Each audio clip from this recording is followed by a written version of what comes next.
মুসলমান ভাইয়েরা আমার, এই জন্য রমজান একবারে আসন্ন।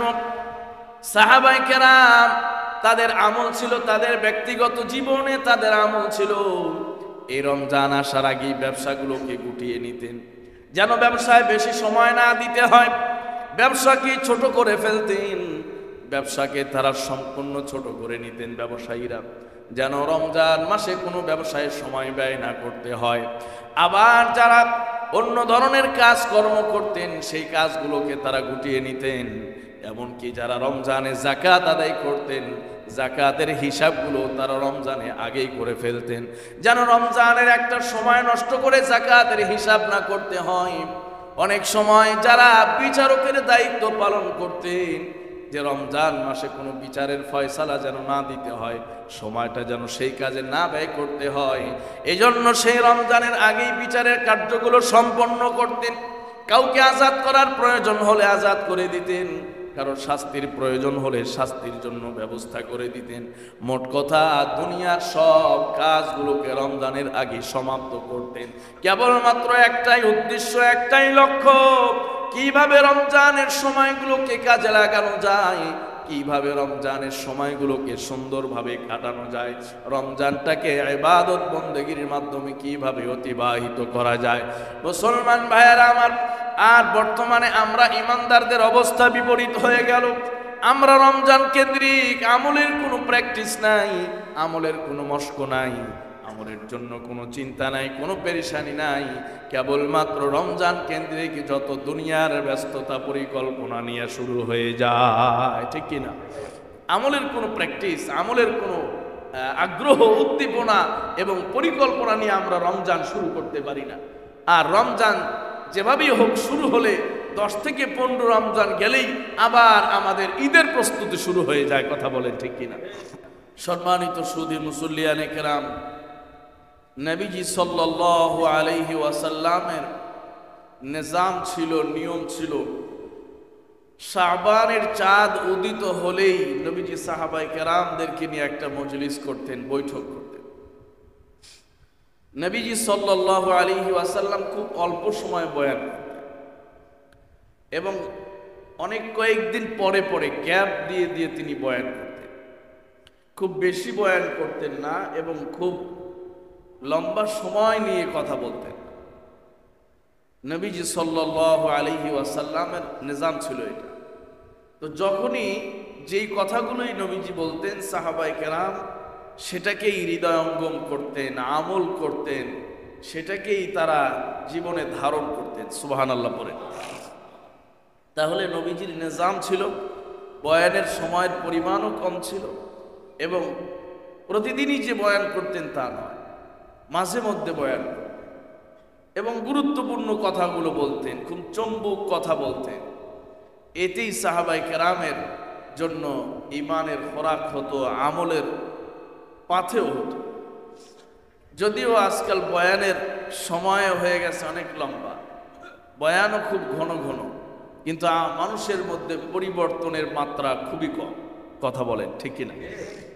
তো নবীজির নিজাম ছিল, বয়ানের পরিমাণও কম ছিল, সময়ের পরিধিও কম রাখতেন, মাঝে মধ্যে কথা বলতেন, কিন্তু যেই বয়ানই নবীজি করতেন, যেই কথাই বলতেন, সাহাবায়ে কেরাম সেটির উপরে আমল করতেন। শাবান মাস আসলে নবীজি সাল্লাল্লাহু আলাইহি ওয়াসাল্লাম সাহাবায়ে কেরামকে নিয়ে একটা নাতিদীর্ঘ খুতবা দিতেন, বয়ান করতেন, আলোচনা শোনাতেন। নবীজি বলতেন, ইয়া আইয়ুহান নাস ক্বাদ আযাল্লাকুম শাহরুন আযীম শাহরুন মুবারাক ওয়া শাহরুন ইউযাদু ফীহি রিজকুল ওয়া শাহরুন ফীহি লাইলাতুন ওয়া শাহরুন মুবারাক। নবীজি সাল্লাল্লাহু আলাইহি ওয়াসাল্লাম বলতেন যে তোমাদের উপরে এমন এক মাস আসতেছে, বরকতময় মাস, শাবান মাস।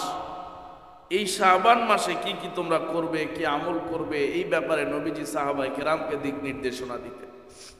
নবীজি নিজেও এই শাবান মাসে আমলের মাত্রা আগের অন্যান্য মাসের চাইতে বাড়িয়ে দিতেন। সুবহানাল্লাহ।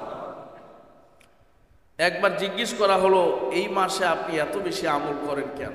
বিশেষ করে নবীজি রোজা রাখতেন বেশি বেশি। নবীজি বললেন যে শাবান মাসে আজরাইলের কাছে আল্লাহ পাক রব্বুল আলামিন মৃত্যুর পরোয়ানা প্রাপ্ত মানুষদের একটা লিস্ট দিয়ে দেন। তো আমার যদি মৃত্যু হয়ে যায় আগামী বৎসরে, তাহলে আমার তো মৃত্যুর পরোয়ানার সেই লিস্টটা আজরাইলের কাছে পাঠিয়ে দেওয়া হবে। তো এমন হালতে যেন আমার মৃত্যুর পরোয়ানায় লিস্ট চলে যায়, মৃত্যুর লিস্টে তালিকাভুক্ত হয়ে যায় যে আমি রোজাদার। সুবহানাল্লাহ পড়েন। এই জন্য নবীজি রোজা রাখতেন বেশি বেশি।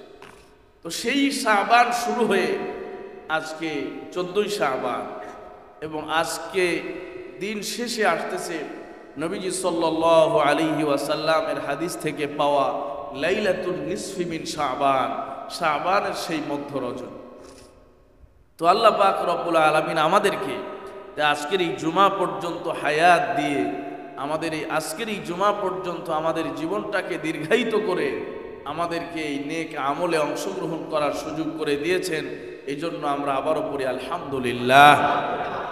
এবং আমরা চাই আল্লাহ পাক যেন আমাদের হায়াতটাকে রমাদান পর্যন্ত প্রলম্বিত করে দেন। সবাই পড়ি আমিন।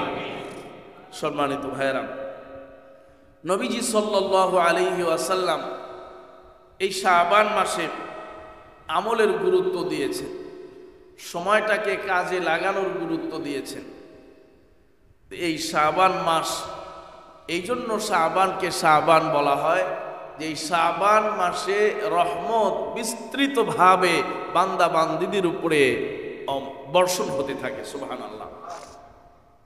শাবান ইয়ানশাইব, শাবান শাআব থেকে আসছে, মানে হলো আপনার শাখা প্রশাখা ছড়িয়ে যাওয়া।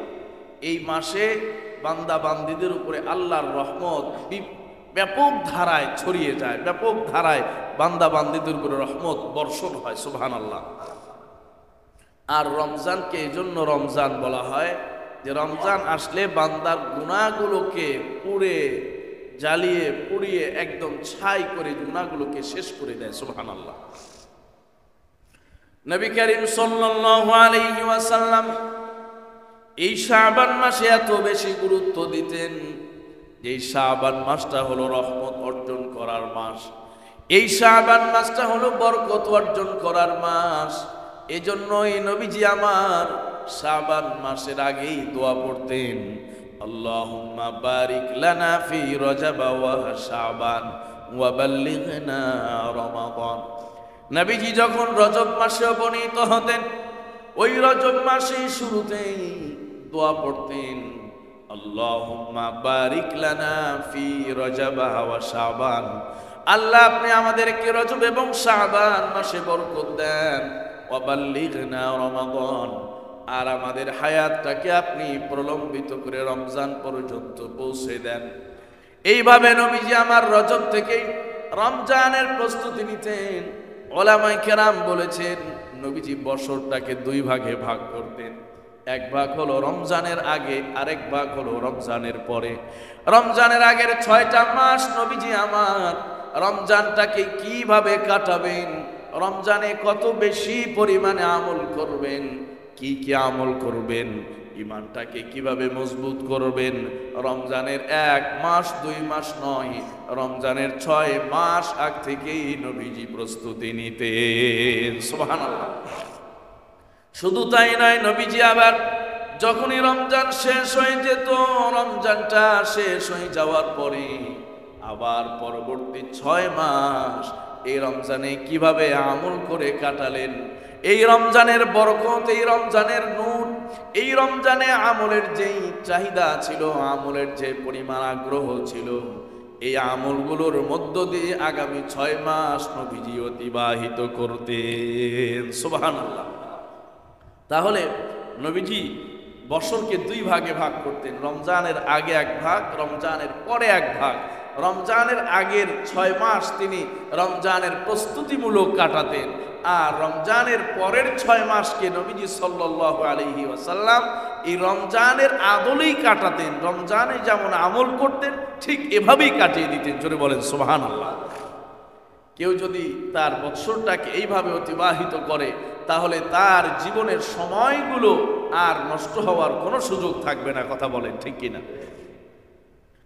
ঠিক সাহাবায়ে কেরাম রিদওয়ানুল্লাহি তাআলা আলাইহিম আজমাইন, তাদেরও একই পদ্ধতি ছিল, একই আমল ছিল, তাদের সময়গুলো তারা এভাবেই অতিবাহিত করতেন। বিশেষ করে রমজান কেন্দ্রিক তারা এভাবেই পুরো বছরটাকে আমলের মধ্য দিয়ে অতিবাহিত করতেন। নবী করিম সাল্লাল্লাহু আলাইহি ওয়াসাল্লাম বলেন, শাবান মাস হলো বান্দার উপরে রহমত অঝোর ধারায় বর্ষণ হওয়ার মাস। এই মাসটাতে বান্দার উপরে রহমত বেশি বেশি বর্ষণ হয়। বান্দা যত বেশি আল্লাহর মুকাররব হয়ে যাবে, বান্দা যত বেশি ইবাদত করবে, বন্দেগী করবে, বান্দা যত বেশি আল্লাহর নৈকট্য লাভ করার জন্য চেষ্টা করবে, আল্লাহ পাক রব্বুল আলামিনের রহমত, আল্লাহ পাক রব্বুল আলামিনের তরফ থেকে বরকত ওই বান্দার উপরে চলে আসবে। সুবহানাল্লাহ। লিআন্নাহু ইয়ানশাইবু লিরমাদান, যেহেতু এই রমজান মাস সামনে রেখে রমজানের আগে এই শাবান মাস, এই শাবান মাসে রহমতটা বিস্তৃত আকারে বান্দার উপরে চলে আসে। হযরতে আব্দুল কাদের জিলানী রাহমাতুল্লাহি আলাইহি বলেছেন, যেই বান্দা এই শাবান মাসটাকে অন্য মাসের চাইতে একটু গুরুত্ব দিল, এই শাবান মাসে অন্য মাসের চাইতে বেশি বেশি আমল করার চেষ্টা করলো, আল্লাহ পাক রব্বুল আলামিন ওই বান্দাকে একটি দুটি নয়, ওই বান্দার জন্য পাঁচটি বড় বড় পুরস্কার দিয়ে দেন। সুবহানাল্লাহ। শাবান মাসে আমল করলে 5টি পুরস্কার আল্লাহ পাক তাকে দান করবে।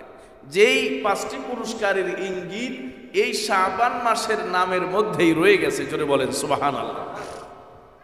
শাবান শব্দ লিখতে 5টি অক্ষর লাগে। 1 নাম্বার হলো শিন।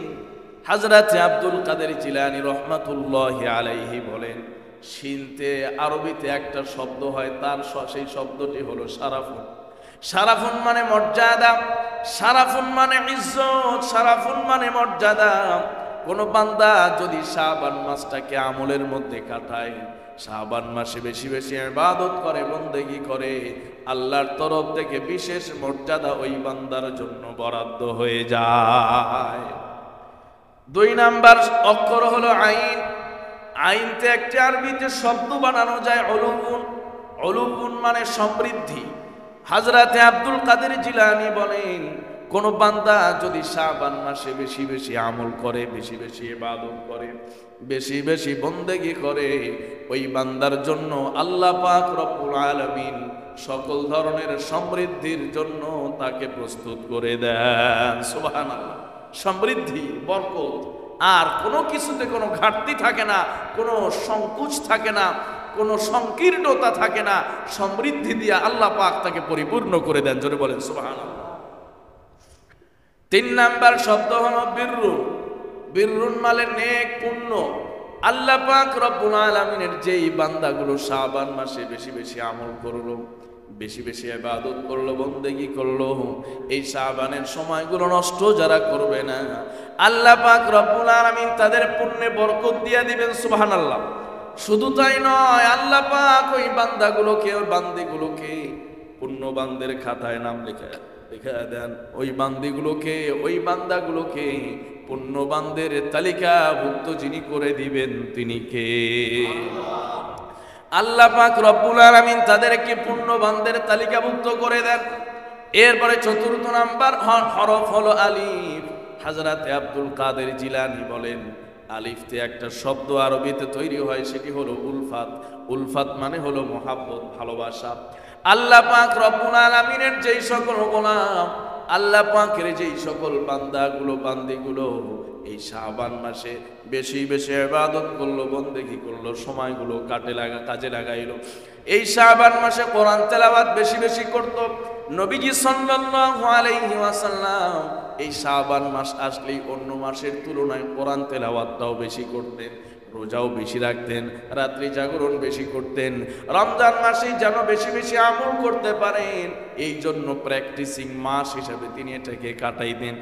এই জন্য মস্ক করতেন, বেশি বেশি আমল করার অভ্যাস তৈরি করতেন।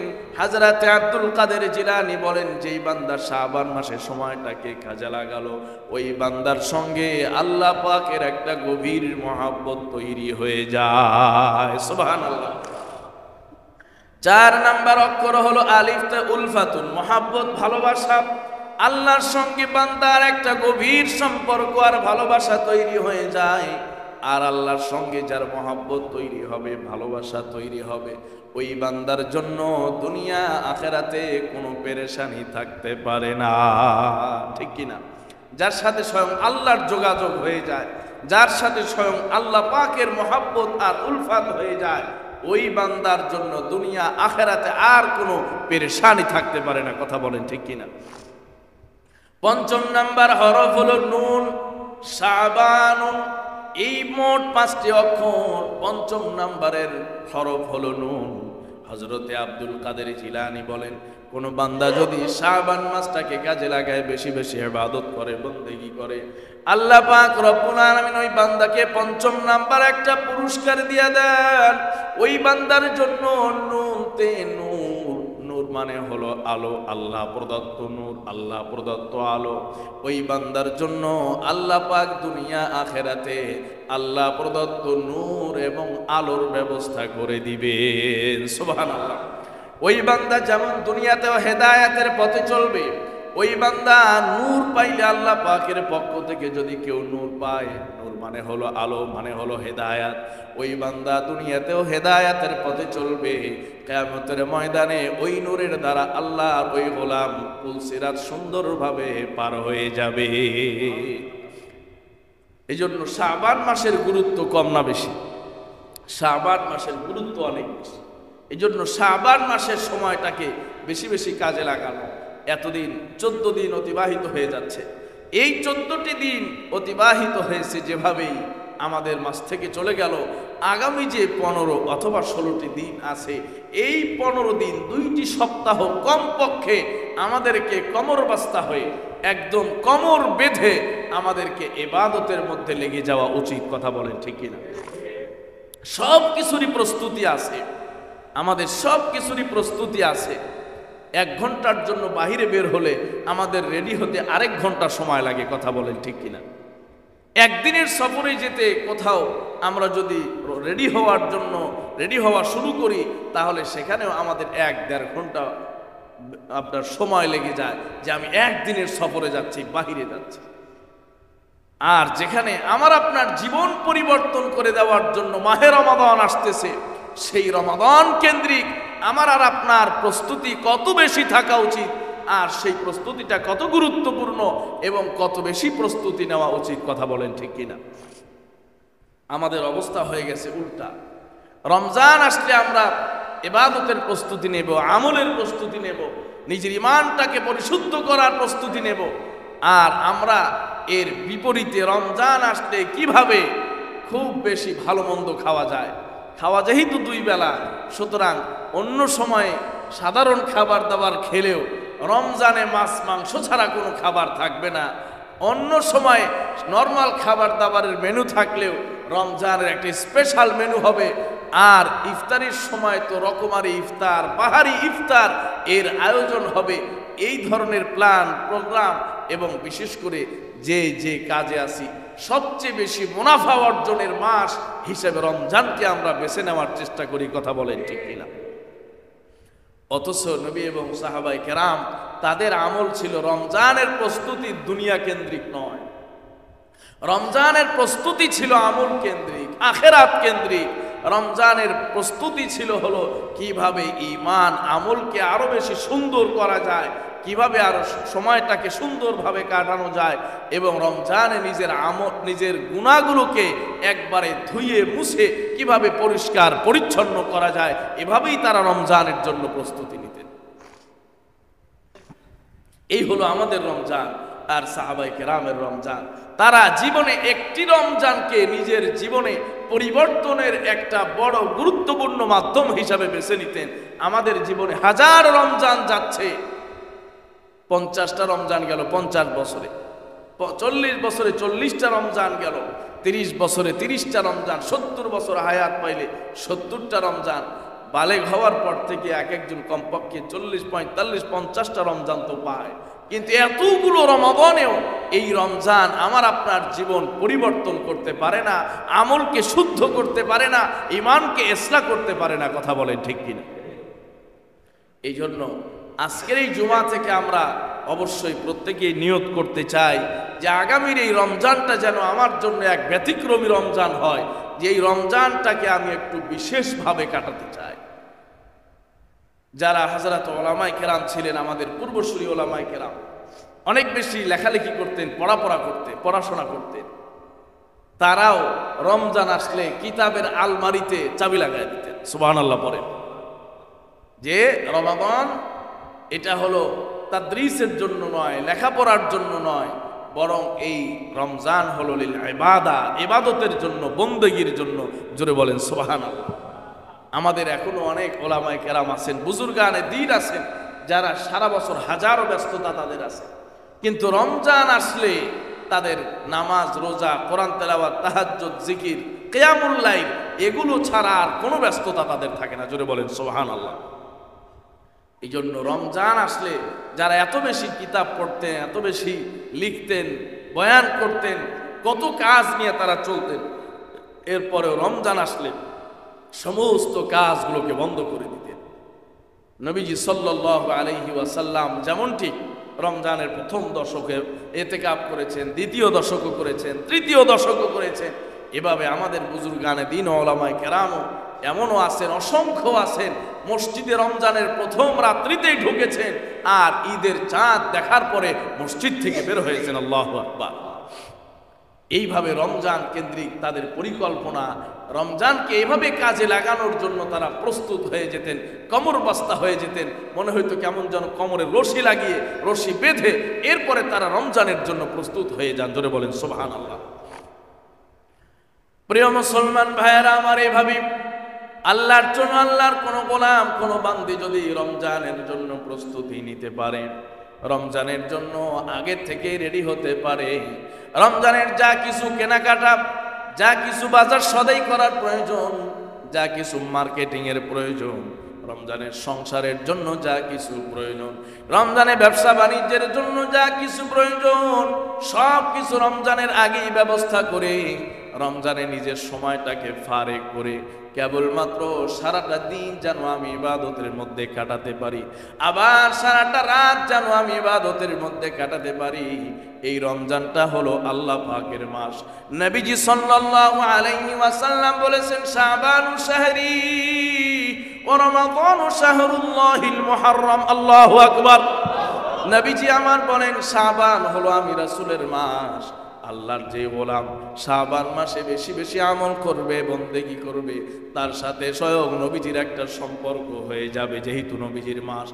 আর রমজান মাসে যেই গোলাম বেশি বেশি আমল করলো, সময়টাকে কাজে লাগালো, ইবাদত বন্দেগী করলো, ওই বান্দার সাথে স্বয়ং আল্লাহ পাক রব্বুল আলামিনের মহাব্বত এবং ভালোবাসার সম্পর্ক হয়ে যাবে।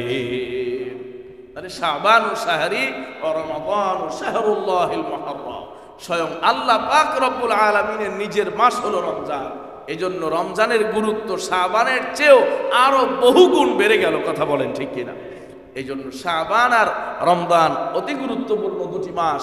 অলরেডি শাবানের অর্ধেক আমরা শেষ করে ফেলেছি, আর অর্ধেক বাকি আছে, আর সামনে রমজান মাস চলে আসতেছে। আমাদের জন্য দুনিয়ার সব ব্যস্ততাকে পিছে ফেলে, দুনিয়ার সব ব্যস্ততাকে পেছনে রেখে আমাদের এখন রমজানের জন্য প্রস্তুতি গ্রহণ করা উচিত।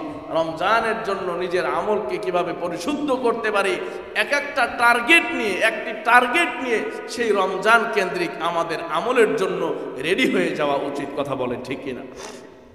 যে যাই করি, সারা বছর অনেক কিছু হলো, সারা বছর ব্যবসা বাণিজ্য, চাকরি বাকরি, দুনিয়ার সংসার, অনেক কিছু করা হয়ে গেছে। এই একটা মাস আমরা যেন আল্লাহর জন্য নিবেদিত হয়ে যাই, একটি মাস আমরা যেন আল্লাহর জন্য পুরোপুরি ওয়াকফ করে দেই। আমার মনে হয় এভাবে যদি আমরা একটি মাস কাটাতে পারি, এক রমজানই আমাদের গুনাহের কাফারার জন্য যথেষ্ট হয়ে যাবে। ঠিক কিনা?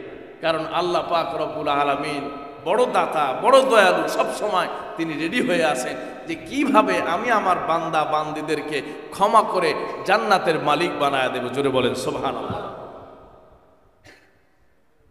আজকের এই জুমার পরেই আসতেছে হলো লাইলাতুন নিসফি মিন শাবান। যদিও আমরা এটাকে শবে বরাত বলি, এই নিয়ে হাজারো বিতর্কের কোনো শেষ নাই।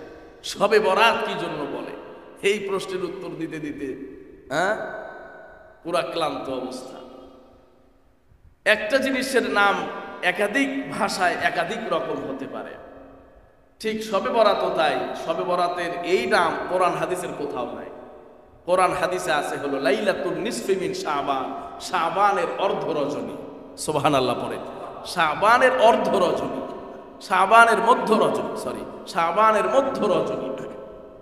আর এটাকে আমাদের এই দেশের মানুষ শবে বরাত, সব মানে হলো রাত্রি, সব মানে কি রাত্রি, ফার্সি ভাষায় সব মানে রাত্রি। বারাআত মানে হলো মুক্তি, মুক্তির সনদ।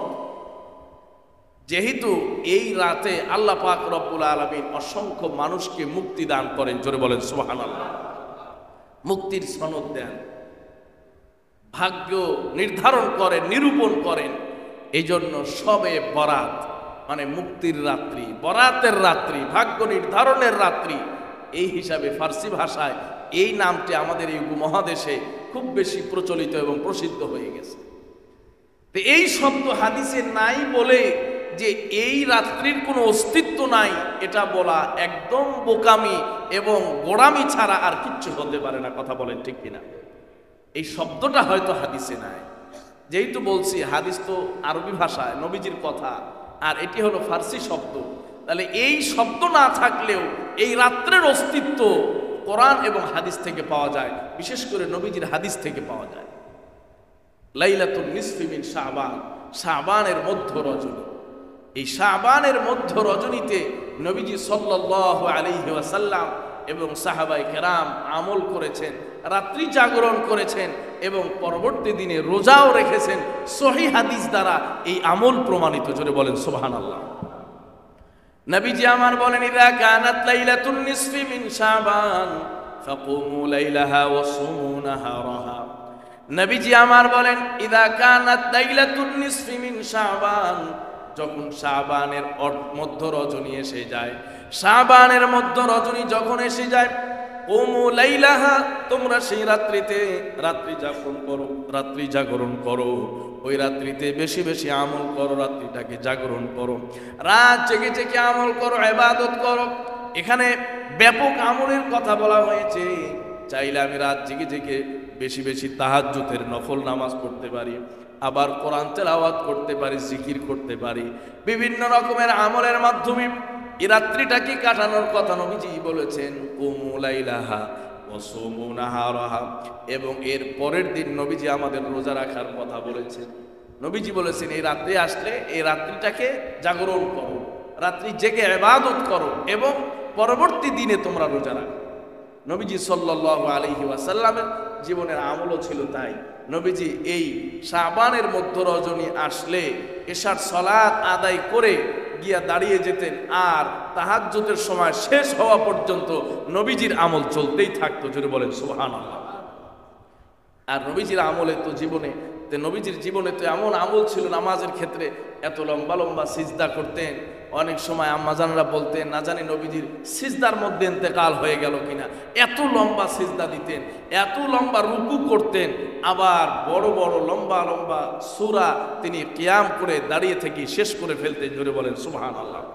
বিশেষ করে এই শাবান মাসের মধ্য রজনী, লাইলাতুন নিসফি মিন শাবান, আমরা যেটাকে শবে বরাত বলি, এই রাত্রিতে নবীজি সাল্লাল্লাহু আলাইহি ওয়াসাল্লাম নিজেও কি করতেন? ইবাদত করতেন, পরিবারের লোকজনকেও জাগিয়ে দিতেন, আশপাশের লোকজনকেও জাগিয়ে দিতেন এবং ইবাদত করার প্রতি তাদেরকে আগ্রহ দিতেন এবং তাদেরকে উৎসাহ প্রদান করতেন। জোরে বলেন সুবহানাল্লাহ।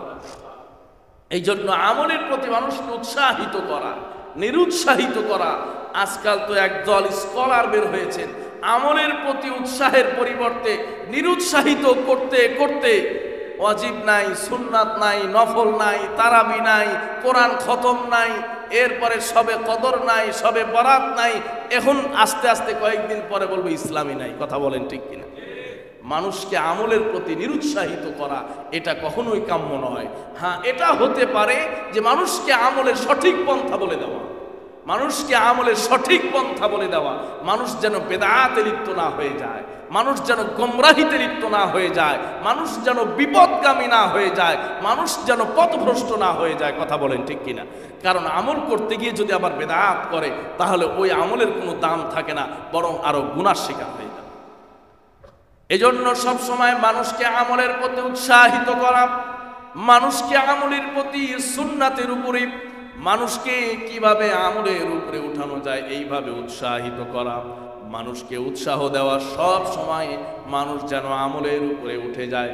একটা সুন্নাতেরও অনেক দাম, একটা সুন্নাতেরও অনেক দাম। নবীজির একটা সুন্নাত, এটাও সাহাবায়ে কেরাম এবং বুজুর্গানে দিন জীবন চলে যাবে কিন্তু একটা সুন্নাত কোনোদিন তারা ছাড়তেন না। সুবহানাল্লাহ। একটা সুন্নাত, সামান্য থেকে সামান্য, ছোট থেকে ছোট। আর যারা আমল করেন তারা এত কিছু বাস বিচার করে করেন না, এত গবেষণা করে আমল করেন না। নবীজির সুন্নাত বাস আমল করা শুরু করে দিয়েছেন। জোরে বলেন সুবহানাল্লাহ। নবীজির প্রতি মহাব্বত, ভালোবাসা, এবং সেই ভালোবাসার জায়গা থেকেই নবীজির সুন্নাত আমাদের কাছে অতি গুরুত্বপূর্ণ। সুন্নাতের উপরে আমল করা ছাড়া কেউ কোনোদিন আল্লাহর নৈকট্য লাভ করতে পারবে না। কথা বলেন ঠিক কিনা? সম্মানিত ভাইয়েরা, এই জন্য আমরা অবশ্যই শবে বরাত কেন্দ্রিক, লাইলাতুন নিসফি মিন শাবান কেন্দ্রিক যে আমলগুলো করব সেটা যেন সহি হয়, শুদ্ধ হয়, বিশুদ্ধ হয়। আমাদের দ্বারা যেন কোনো বেদাত, কোনো কুসংস্কার এগুলো যেন আমাদের দ্বারা কোনোদিন সংঘটিত না হয়। এই বিদআত যদি হয়ে যায় তাহলে যে আমলটুকু আমি করলাম সেটাও বরবাদ হয়ে যাবে। কথা বলেন ঠিক কিনা? আমাদের সমাজে কিছু বেদআত আছে, আমাদের সমাজে কিছু অপসংস্কৃতি আছে, কিছু কুসংস্কার আছে। এই কুসংস্কারগুলো আমাদের দূর করতে হবে। লাইলাতুন নিসফি মিন শাবানে আমরা ইবাদত করব। নবীজি বলেন না যে হালুয়া বানাও আর রুটি বানাও। আসরের পর থেকে ইমাম সাহেবদের ওই দিন একটা প্রচণ্ড রকম ব্যস্ততার সময় কাটে। প্রত্যেক বাসায় বাসায় গিয়া দোয়া করো আর মিলাদ পড়ো, আর মাগরিবের পরেও আবার দোয়া, এশার পরেও দোয়া, মিলাদ। আর মায়েরা সারাদিন রুটি আর হালুয়া রান্না করতে করতে শরীর এত ক্লান্ত যে ওই দিন এশার নামাজ পড়ারও সুযোগ থাকে না। এরকম ঘটনা আছে না নাই? সম্মানিত ভাইয়েরা, এই যে বাড়াবাড়ি, এটা হলো একটা অতিরিক্ত বিষয়। বাড়াবাড়ি, এটাকেই বেদাত বলা হয়েছে। ওই দিন হালুয়া রুটির পিছনে ছোটা যাবে না। ওই দিন এত ভালো মন্দ আয়োজন করার সুযোগ নাই যে সেই ভালো মন্দ আয়োজন করতে গিয়া মায়েরা রাত্রিতে এক পারা কোরআনও তেলাওয়াত করতে পারে না, 10 রাকাত 6 রাকাত নামাজও পড়তে পারে না। এই আয়োজন অবশ্যই আমাদেরকে বর্জন করতে হবে। কথা বলেন ঠিক কিনা? এই জায়গায় আমাদের নারীরা, মায়েরা, বোনেরাও যেমন ভুল করেন, তাদের এই দিন কেন্দ্রিক অনেক প্রস্তুতি থাকে। এরপরে চাল গুঁড়া করতেছেন, হালুয়ার জন্য মিষ্টি, বিভিন্ন ধরনের আয়োজন নিয়ে তারা সারাদিন ব্যস্ত থাকে, সন্ধ্যার পরে ক্লান্ত হয়ে যান। এই জন্য মায়েদেরকে আমরা বলতে চাই, কোরআন হাদিসে এই ধরনের হালুয়া রুটির কোনো সংস্কৃতি নাই। এই ধরনের হালুয়া রুটির পেছনে সময় নষ্ট করার কোনো সুযোগ নাই। নবীজি বলেছেন কুমু লাইলাহা, এই রাত্রিতে ইবাদত করো, এই রাত্রি জাগরণ করো, এই রাত্রিতে আল্লাহর জন্য বরাদ্দ করো, এই রাত্রিতে নফল নামাজ, কোরআন তেলাওয়াত, জিকির, তাসবিহ, তাহলিল, এইভাবে বেশি বেশি করে ইবাদতের মাধ্যমে রাত্রি কাটাও। এই রাত্রিতে যেন আমরা হালুয়া রুটির পেছনে না পড়ি। আবার এক শ্রেণীর আমাদের সমাজে যুবক ভাইয়েরা আছে, এশার নামাজের পর থেকে রাত্রি একদম তাহাজ্জুদের সময় শেষ হওয়া পর্যন্ত মোটর সাইকেল নিয়ে এদিকে 300 ফিট, এদিকে পদ্মা সেতু, আছে না নাই? এই শবে বরাতের রাতে এই দুই জায়গায় দেখবেন প্রচন্ড রকমের ভিড়। শবে বরাত উদযাপন করতে 300 ফিট, আর শবে বরাত উদযাপন করতে ওই দিক দিয়া মাওয়ার পদ্মা সেতু। আল্লাহ পাকের হাবিব বললেন শবে বরাতটাকে কাজে লাগাও, রাত্রি জাগরণ করো। এই রাত্রি জাগরণ করতে গিয়া যুবক চলে গেছে কোথায়? পদ্মা সেতু। যুবক চলে গেছে 300 ফিট। সম্মানিত ভাইয়েরা, এগুলো হলো বাড়াবাড়ি, এগুলো হলো বেদাত, এগুলো হলো কুসংস্কার। মাঝে মধ্যে এত আশ্চর্য লাগে, অবাক লাগে। গতকাল রাতে আমার মাহফিল ছিল শ্রীনগর, ওখান থেকে বাসা পর্যন্ত আসতে সর্বসাকুল্যে গাড়িতে 1.5 ঘন্টা সময় লাগে সব মিলায়। আর কালকে 4 ঘন্টা চলে গেছে আমার রাস্তায়, বাসায় আসতে পারি রাত্রিতে, জ্যাম।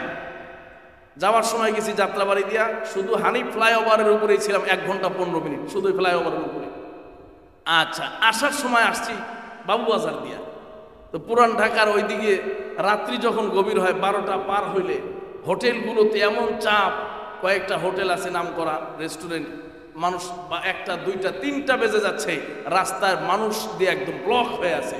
আর কালকে রাতে দেখলাম গোশতের দোকানগুলো রাত 3টা পর্যন্ত খোলা। কেন? আগামীকাল শবে বরাত, গোশত কিনতেই হবে, রুটি বানাইতেই হবে, গোশত খাইতেই হবে।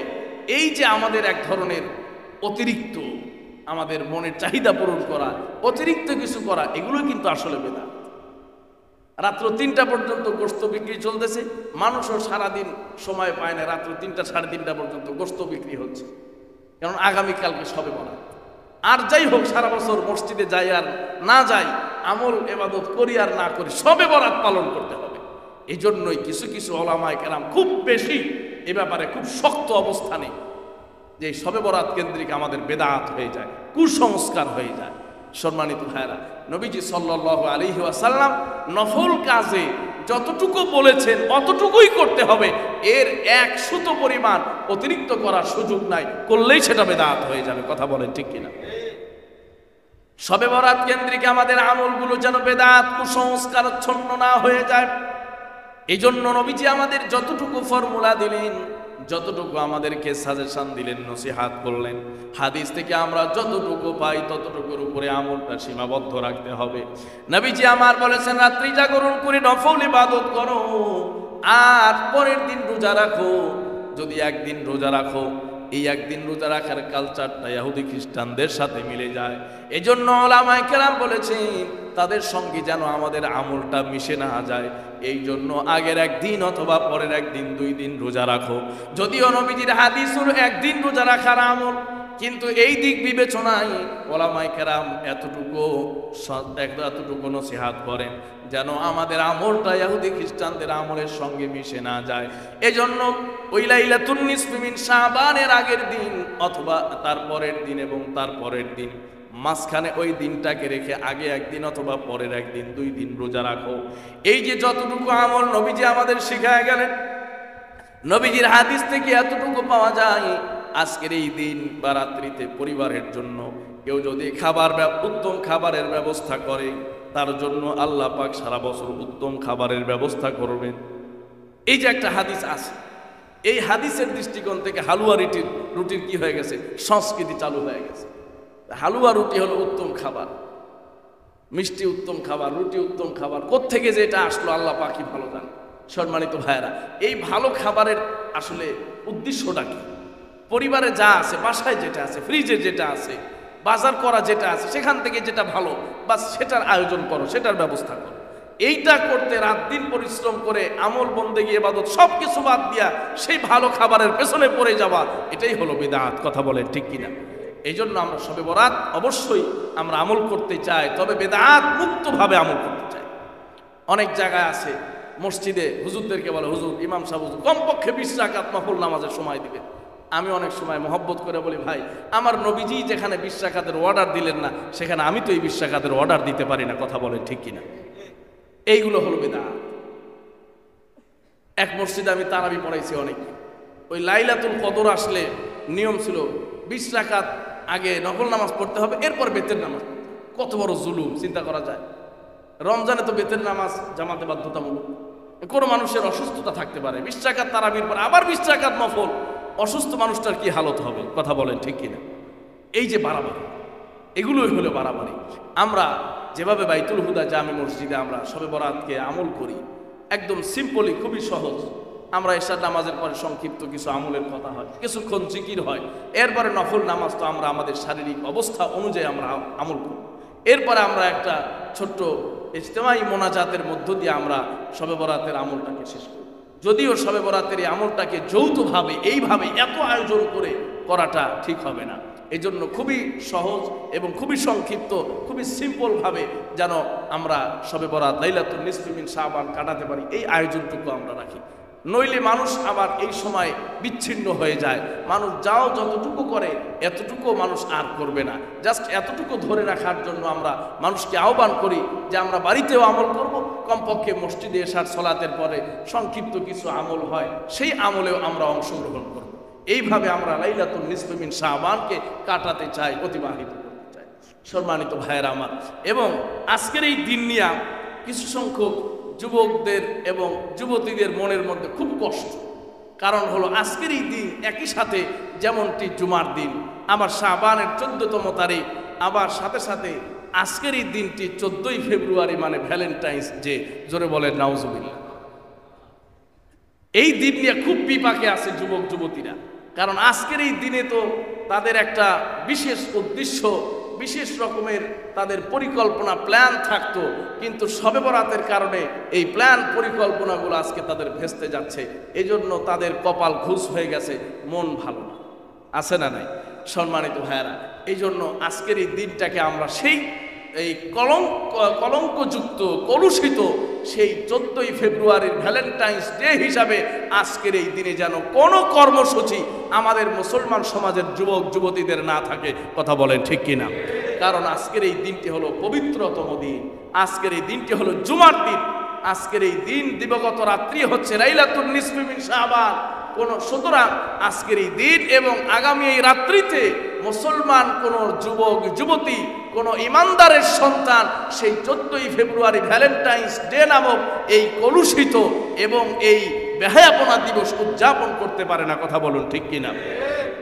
সম্মানিত ভাইয়েরা আমার, আল্লাহ পাকের শুকরিয়া আদায় করি যে আজকের এই দিনটাকে আল্লাহ পাক জুমাবার দিয়েছেন। সবাই বলেন আলহামদুলিল্লাহ। আমার মনে হয় এই জুমাবার হওয়ার কারণে এবং আগামী রাত্রটি লাইলাতুন নিসফি মিন শাবান শবে বরাত হওয়ার কারণে এবছরে এই দিনে যে পরিমাণ গুনাহ হয় এর মাত্রা কিছু হলেও কমবে। কথা বলেন ঠিক কিনা?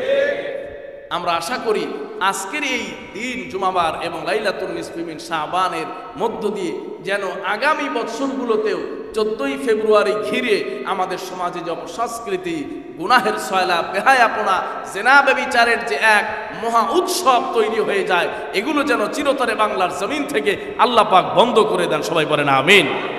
সম্মানিত ভাইরা, এবং আমি আমার প্রিয় যুবক ভাইদের প্রতি দৃষ্টি আকর্ষণ করব, তাদেরকে আমি করজোর অনুরোধ করব যে অবশ্যই আমাদের জীবনের মহামূল্যবান সময় এবং জীবনের বড় একটা নিয়ামত সেটা হলো যৌবনকাল। এই যৌবনকালের সময়গুলো যেন আমরা এই আজে বাজে ইত্যাদি সময় ইত্যাদি কাজে ইহুদি খ্রিস্টানদের কৃষ্টি কালচারের মধ্যে নষ্ট করে আমরা যেন জাহান্নামের পথে না যাই। কথা বলেন ঠিক কিনা? আল্লাহ পাক রব্বুল আলামিন আমাদের সবাইকে বিষয়গুলো গভীরভাবে উপলব্ধি করার এবং আমল করার তৌফিক দান করেন। সবাই পড়ে আমিন। আমরা যারা আজকে রোজা রেখেছি অবশ্যই আমরা কালকেও রোজা রাখবো ইনশাল্লাহ। যারা আজকে রাখতে পারি না তারা কালকে রোজা রাখবো এবং পরের দিনে ইনশাল্লাহ আমরা আরেকটি রোজা পালন করার চেষ্টা করব। মা বোনেরাও আমাদের আলোচনা শুনছেন, আমরাও এভাবে আমাদের এই শাবান মাসের এই গুরুত্বপূর্ণ এই দিনটি আমরা আমলের মধ্য দিয়ে কাটাবো। এবং বাইতুল হুদা জামে মসজিদে আপনারা জানেন 8টায় ইশার সালাত দাঁড়িয়ে যায়, নামাজের পরে সংক্ষিপ্ত কিছু নসিহাত, কিছু আলোচনা হবে। এরপর আমরা একটু সংক্ষিপ্ত মোনাজাতের মধ্য দিয়ে আমরা বিদায় নেব।